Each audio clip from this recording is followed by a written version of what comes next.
Basicamente, o diabetes mellitus, às vezes ele é até considerado como um grupo de doenças metabólicas, né? Então, na verdade, ele é caracterizado por uma hiperglicemia crônica. O indivíduo, o que é uma hiperglicemia? O indivíduo não consegue diminuir a concentração glicêmica a níveis que a gente chama de normais. Então, ele está sempre na corrente sanguínea com uma concentração muito alta de glicose. Essa condição de hiperglicemia, ela vai ser causada porque o indivíduo não consegue, então, capturar a glicose que vem da alimentação, ou às vezes ele até produz essa glicose, mas ele não consegue capturar a glicose para ser utilizada. Então a glicose fica como se estivesse acumulando na corrente sanguínea. Esse problema é devido, então, à insuficiência de produção do hormônio insulina. O hormônio insulina, ele é produzido pelas células beta-pancreáticas e ele é responsável por fazer com que algumas células específicas do nosso organismo consigam pegar essa glicose que está no sangue, colocar para dentro da célula e utilizar ela. E aí o que acontece é que você pode ter tanto uma destruição da célula beta, ela vai ser morta, que é o que a gente chama de um tipo de diabetes chamado diabetes do tipo 1, né? O diabetes do tipo 1 é uma doença autoimune, então o nosso sistema imune ataca a célula beta e mata a célula beta, então você não produz mais insulina, ou a gente pode ter o que é chamado de uma resistência à ação desse hormônio, que é as células que responderiam a esse hormônio, o receptor, né, a proteínazinha que reconhece o hormônio não funciona tão bem. Então, para que ela entenda que ela precisa capturar a glicose, ela precisa cada vez mais de insulina. É isso que a gente chama de resistência. E a célula beta tem capacidade de produzir essa insulina cada vez mais, normalmente. O que acontece é que em alguns indivíduos que têm uma predisposição genética, se começar a aumentar muito essa resistência, a célula beta não consegue produzir o suficiente. E aí vai ter a hiperglicemia. Então, às vezes, ele até tem muita célula beta que está produzindo bastante insulina, mas não é o suficiente para passar esse bloqueio da resistência. E esse é o diabetes do tipo 2. Então, a gente tem o DM1 e o DM2, que eu expliquei agora, que são os mais prevalentes, os mais comuns. E aí a gente vai ter também o que a gente chama de diabetes gestacional, que tem uma causa muito similar ao DM2, mas vai acontecer durante a gravidez, porque durante a gravidez as mulheres naturalmente têm uma resistência à ação do hormônio insulina, é natural, que ajuda o feto a crescer. Só que se a célula beta não consegue acompanhar, ela também vai desenvolver um tipo de diabetes.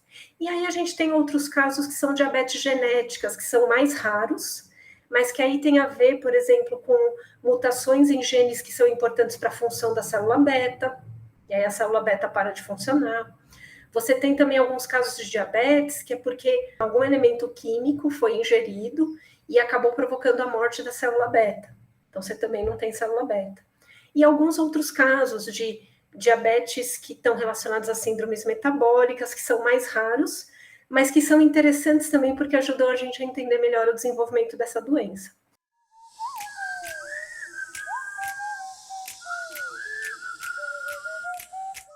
O tecido pancreático, né, a gente tem, então, no pâncreas, a gente chama que é um órgão misto. A gente tem uma parte que são células especializadas em secretar enzimas digestivas, que a gente chama de pâncreas exócrino, e a gente tem uma outra parte dele, onde a gente tem como se fossem micro-órgãos, que são células especializadas em secreção de hormônios, então células endócrinas, né, a gente chama de células endócrinas, que elas se organizam em cordões celulares que se novelam, formando como se fosse uma estrutura tridimensional, redondinha, assim, meio ovalada, né? Por isso que a gente fala que é um micro-órgão. E a gente tem essas estruturas dispersas no nosso pâncreas, são bem pequenininhas, mais ou menos 2% só do nosso pâncreas que é formado por essas estruturas. Mas elas têm uma importância muito grande, porque ali você tem vários tipos celulares que secretam hormônios que são importantes para o metabolismo energético. Então, você tem hormônios que vão regular várias coisas, dentre eles, você tem a insulina, secretada pelas células beta. Aqui eu tenho uma ilhota onde a gente corou para insulina, o anticorpo contra a insulina. E aqui a gente tem uma onde a gente tratou ela com uma droga que leva à morte da célula beta. Então a gente vê que diminui muito. Tem alguns casos que ela fica bem menor, fica praticamente sem marcação para insulina. Aqui é o glucagon, né, que é o outro hormônio. Então a gente tem algumas montagens desse tipo. A gente fez os camundongos fazerem exercício físico, né? Então teve uma certa recuperação dessa ilhota. E a insulina é o único hormônio hipoglicemiante. Então, por isso que a perda desse hormônio causa esse problema sério da hiperglicemia, porque é o único que vai fazer com que abaixe. Então, o que acontece? Por exemplo, no DM1, você tem um ataque de células imunes, né? De células do nosso sistema imune. Então, elas vão entrar dentro dessa estrutura, elas invadem essa estrutura. E aí, se a gente vai para cortes histológicos de modelos animais, que a gente sabe que tem essa progressão aí de invasão, a gente consegue ver ilhotas que têm células do sistema imune lá dentro, que não é para ter muita, né? A gente vê uma inflamação ali dentro do tecido. Então, em estágios iniciais da doença, em modelos animais, a gente consegue enxergar isso, a gente consegue enxergar células que não deveriam estar lá. E esse daqui é um artigo que foi de 2008, que mostraram em humanos a ilhota sendo invadida por células T e macrófagos. Então, é muito difícil conseguir ver isso. Por quê? Porque a gente está trabalhando com o ser humano, e para você pegar o pâncreas, o ser humano precisa estar morto, não tem outra maneira, né? E saber que esse indivíduo estava para desenvolver diabetes, porque você só pega isso quando ele ainda está no comecinho da doença, porque depois não tem mais célula beta, não tem mais célula invadindo a ilhota. Então, aqui foi um estudo bem interessante, onde eles conseguiram ver pessoas que estavam bem no comecinho do diabetes, e aí eles avaliaram e viram, então, essas células invadindo as ilhotas, ainda tinham resquícios de células invadindo a ilhota. E aí eles mostram que quando não tem mais insulina, então o paciente já está com diabetes, também não tem mais célula imune invadindo. A célula imune só invade quando tem célula beta lá. É bem específico. Só que normalmente o DM1 a gente vai ver quando ele já está instalado, porque a gente só vai perceber quando não tem mais o hormônio, praticamente. E aí, se a gente faz cortes histológicos também, o que a gente vai ver é que essa ilhota que antes tinha de 80% a 60% de células beta, ela praticamente não tem mais célula beta. E muitas vezes ela até diminui o tamanho, porque a célula beta é a principal célula que está lá nessa estrutura. Então a gente vê que elas ficam menores, praticamente não tem célula beta lá dentro. Então essa é uma coisa que a gente enxerga muito bem. No caso do DM2, já é uma situação mais diferente, porque muitas vezes você vai enxergar ilhotas grandes. Às vezes até tem um aumento do número de células beta, né? Isso em modelos animais a gente vê também. Por quê? Porque eu preciso de mais insulina. Eu estou precisando de muita insulina. Então, a célula começa a aumentar também, né? Você tem um aumento do tamanho da ilhota, um maior número de células beta que estão secretando muita insulina. Em momentos mais tardios da doença, muito provavelmente se começa a perder célula beta também no DM2. Por quê? Porque é uma célula que está lá tendo que secretar muita insulina, e isso causa o que a gente chama de estresse do retículo endoplasmático. O retículo endoplasmático é uma organela que produz a insulina, e aí ele começa a produzir demais, e aí não dá tempo de dobrar a insulina do jeito correto, e aí começa a ter um acúmulo ali, e começa a atrapalhar a função dessa organela. E essa célula está tendo que secretar mais insulina, está passando por esse estresse, e está num ambiente, porque normalmente o ambiente do DM2, né, de um indivíduo com DM2, vai ter inflamação, vai ter muito lipídio, também tem uma hiperglicemia, que também não é legal ficar num ambiente hiperglicêmico, que provoca um monte de problemas ali para as funções celulares, e aí essa célula também entra em falência. Então, em situações mais tardias, você também começa a perder a célula beta.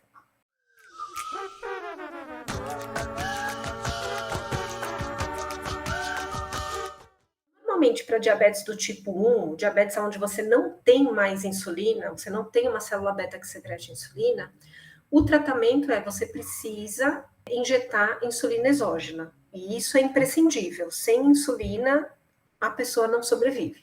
Então, ela precisa injetar insulina, controlando a glicemia dela, então tem que fazer cálculos para quanto de insulina injeta, para o tanto que se alimentou, para deixar a glicemia numa concentração normal. Isso tem que estar aliado a uma dieta, porque obviamente você não pode ingerir dietas muito ricas em carboidratos, né? Você tem que controlar um pouquinho melhor.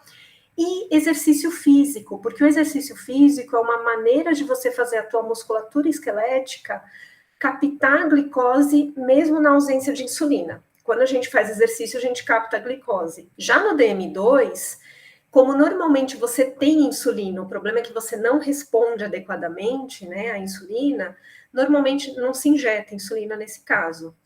O que se faz são o uso de alguns remédios que fazem com que você aumente a captação da glicose, auxiliam as células a captarem a glicose, aliada à dieta e o exercício físico pelo mesmo motivo do anterior, né? Então, eu sei que em casos mais tardios, às vezes até se começa a usar insulina, mas o normal é não usar porque você tem bastante insulina.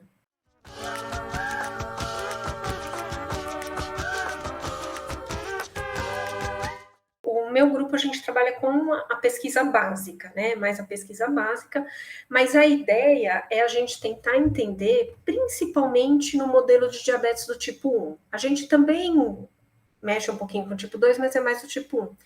Então, entender quais são os mecanismos moleculares, isso é, que proteínas que contribuem, que genes que contribuem para a destruição da célula beta durante um ataque autoimune. A célula beta não fica quietinha nesse momento. Então, ela está recebendo estímulos ali, alguns fatores que são secretados no momento que está tendo a inflamação ali na ilhota, que são citocinas, que fazem com que a célula beta passe também a responder de uma forma que é deletéria para ela. Então, na verdade, ela acaba cometendo um suicídio. E aí, esses fatores vão fazer com que ela não secrete mais insulina, ela começa a ativar vias que levam à sua própria morte. Então, o que a gente faz no laboratório, a gente mimetiza, né? Então, a gente pega uma célula beta e finge que está num ambiente inflamatório, dá para ela os componentes inflamatórios. E vai olhar quais são os genes que estão envolvidos em ela morrer, ou ela não secretar mais insulina. E aí a gente usa várias ferramentas, onde você tira um gene da célula e olha se ela continua morrendo, ou coloca um gene, a gente vai mexendo com isso. Então a gente trabalha muito mais com células em cultura, mas a gente também tem modelos animais, onde a gente também vai olhar o que acontece quando você mata a célula beta, quando você expõe a uma série de fatores. Por que isso é importante? Porque a gente ainda não tem uma cura para o diabetes, né? Principalmente diabetes mellitus do tipo 1, a gente não tem uma cura. Porque, principalmente, a gente só descobre, né, que o indivíduo tem o diabetes. Normalmente a gente só vai descobrir quando ele já tem menos de 20% de célula beta, quando o sistema imune já atacou tudo, você não tem muito como regredir isso. Então, tentar entender os mecanismos que levam a célula a morrer seria uma forma da gente tentar, talvez, prevenir essa morte, mas até mesmo, em alguns casos, alguns estudos a gente está vendo que talvez usar esses 20% restantes aí e fazer com que ela regrida. Então, a ideia é a gente tentar achar uma cura ou mesmo uma prevenção para a perda da célula beta.